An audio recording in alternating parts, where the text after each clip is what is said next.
Diversas obras literárias, como romances e também filmes, têm como base os vampiros. Dentre essas obras está o livro Drácula, publicado em 1897 pelo escritor irlandês Bram Stoker, que foi inspirado por um personagem histórico da Romênia chamado Vlad III o Empalador. Poucas pessoas conhecem a verdadeira história do Drácula, por isso eu te convido a ficar comigo até o final deste vídeo para entender quem realmente foi Vlad o Empalador e como ele se tornou Drácula, o vampiro mais famoso do cinema. A história começa em 1431 na Valáquia, ano em que nasceu Vlad III. Ele governou grande parte do território que corresponde à Romênia. Nessa mesma época, a Romênia estava dividida entre o mundo cristão e os muçulmanos, ou Império Otomano. O pai de Vlad III era Vlad II Dracul. Dracul em romeno significa dragão. Já Vlad III era conhecido como Vlad Dracúlea, que pode significar filho do dragão. Esse termo era porque seu pai era membro de uma sociedade cristã romana chamada Ordem do Dragão, criada por nobres da região para defender o território da invasão dos muçulmanos. Vlad III era um príncipe muito cruel e sedento por sangue. Por causa disso foi apelidado de Vlad o Empalador, ou Vlad Tepes em romeno, devido a seu hábito de matar criminosos, inimigos e invasores por meio do empalamento. E foi por essas características que inspirou Bram Stoker a criar o personagem sanguinário Drácula. Vlad III tinha dois irmãos, um mais novo e um mais velho. Quando Vlad III tinha 11 anos, seu pai foi rendido por um sultão muçulmano chamado Murad II o Conquistador. E Vlad III e o seu filho mais novo, Radu, foram levados como reféns para as terras do sultão Murad II, como garantia de que o pai deles não tentasse nenhum tipo de vingança.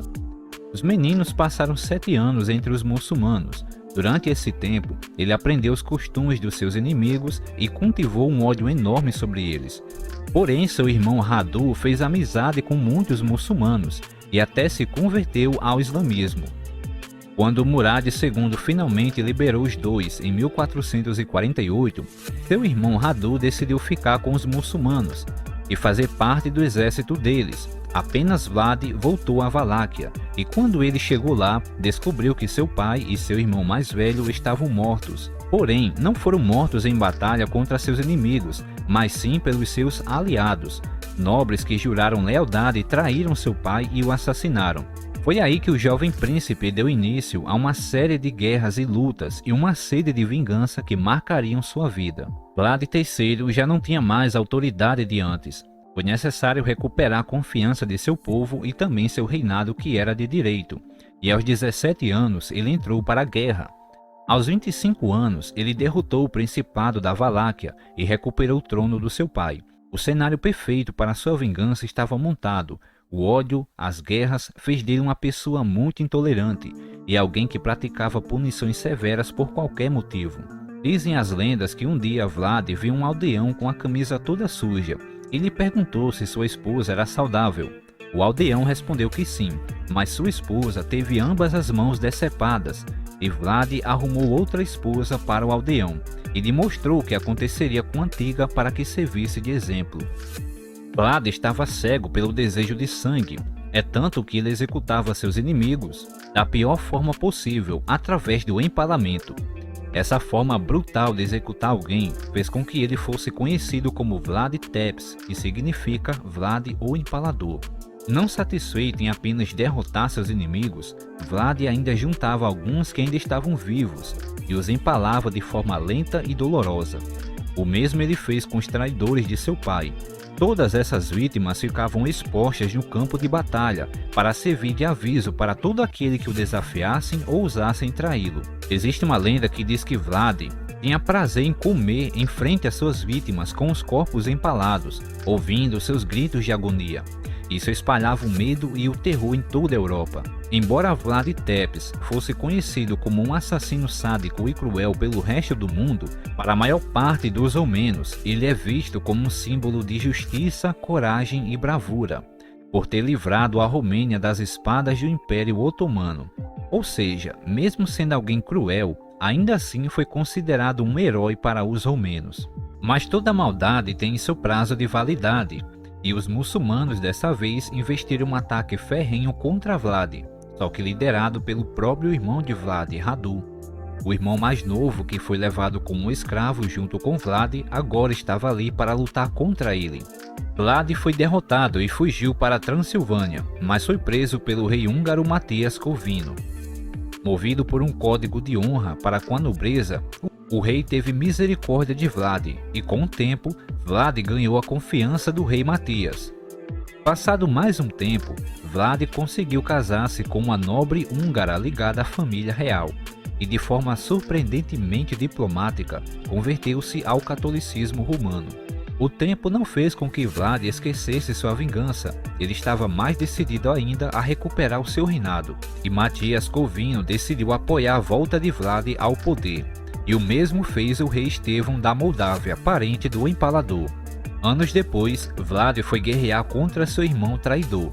Ele nem precisou lutar contra seu irmão, pois este já havia morrido e o atual governante cedeu ao medo, talvez lembrando do que Vlad era capaz e quão sanguinário ele era.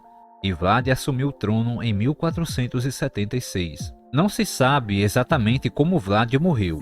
Alguns historiadores dizem que ele morreu numa batalha numa floresta ao norte de Bucareste, onde foi derrotado e decapitado.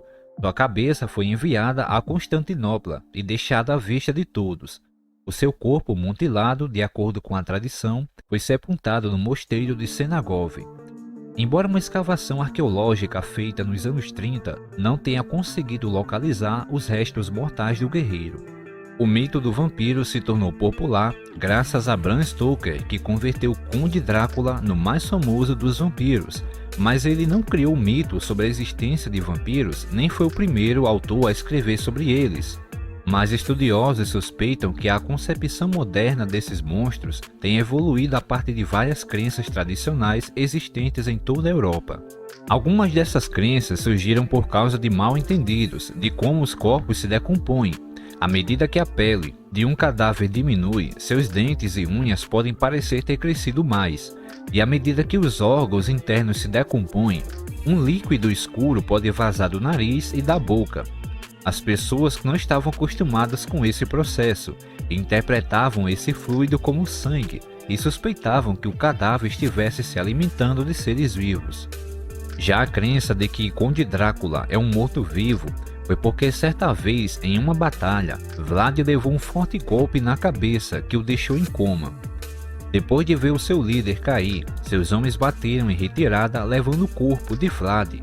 E antes da fuga ser realizada, Vlad acordou do coma como se nada tivesse acontecido, e logo depois de recobrar os sentidos, retornou à batalha levando seu exército à vitória, criando assim a crença que ele havia retornado dos mortos como um morto-vivo. E essa é a verdadeira história do personagem que inspirou o vampiro Conde Drácula. Se vocês gostaram da história, peço a vocês por favor o seu like e deixe um incentivo para se inscrever aqui no canal e ativar o sininho para as notificações. Sua ajuda é muito importante para o crescimento do canal e a divulgação do conteúdo. E é claro, também é um forte incentivo para eu continuar produzindo conteúdo como este. Muito obrigado a todos e até o próximo vídeo.